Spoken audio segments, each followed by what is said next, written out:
ক্ষমতায় না গিয়ে অনেকে ক্ষমতার দাপট দেখাচ্ছেন, প্রশাসনিক কু করার চেষ্টা করছেন। আগামী নির্বাচনে চলে বলে কৌশলে কেউ কেউ আমরা শুনতে পাই বিভিন্ন জায়গায় বসে ষড়যন্ত্রের জাল বুনছেন। জনগণ ভোট দেওক না দেওক, ক্ষমতায় আমাদেরকে যেতে হবে। বন্ধুগণ, বেলা শেষ, দিনও শেষ, ওই সূর্য ডুবে গেছে। এ বাংলাদেশে এটা আমরা হতে দেব না ইনশাল্লাহ। আপনারা চিংড়ি মাছের চাষের এলাকার মানুষ খুব ভালো করে জানেন, চিংড়ি যখন দৌড়ায় সামনের দিকে পথ খুঁজে পায় না, শুধু পিছনের দিকে যায়। মনের জ্বালায় অনেকে আমাদের ব্যানার, ফেস্টুন, প্লেকার্ড, আমাদের পোস্টারগুলো ছিঁড়ে খান খান করে ফেলছেন। রাস্তার পোস্টার ছিঁড়তে পারবা, বুকের পোস্টার ছিঁড়তে পারবা না। দিশাহারা হয়ে, হতাশ হয়ে, ক্ষুব্ধ হয়ে চূড়াগলিতে কেউ যদি হাঁটার চিন্তা করেন, প্রয়োজনে আরেকটা 5 আগস্ট অনুষ্ঠিত হবে ইনশাআল্লাহ। এই ঐক্যই আগামী দিনে বাংলাদেশের জাতীয় সংসদে যাবে বিজয়ীর বেশে ইনশাআল্লাহ। আমরা এই 8 দলের বিজয় চাই না, আমরা 18 কোটি মানুষের বিজয় চাই। আমরা আল্লাহর কোরআনের বিজয় চাই। আজ যিনি অত্যন্ত সংকটজনক অবস্থায় আছেন, জাতির এক শ্রদ্ধার কেন্দ্রবিন্দুতে যার অবস্থান, বেগম খালেদা জিয়াও কখনো 72-এর সংবিধানের পক্ষে কথা বলেননি।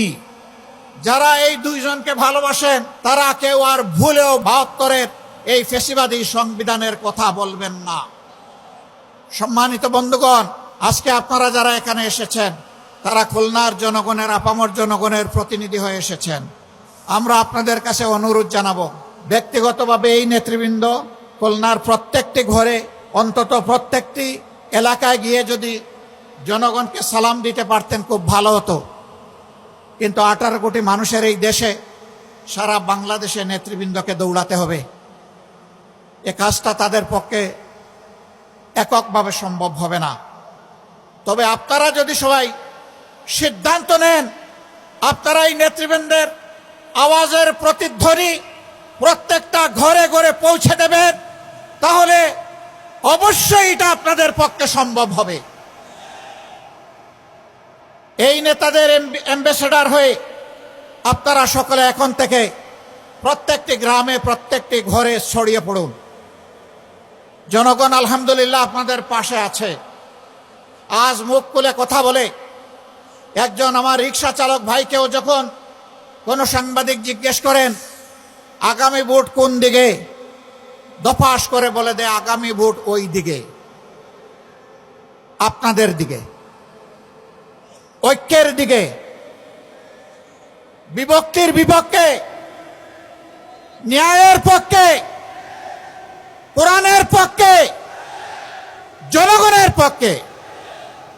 আমরা এই 8 দলের বিজয় চাই না, আমরা 18 কোটি মানুষের বিজয় চাই।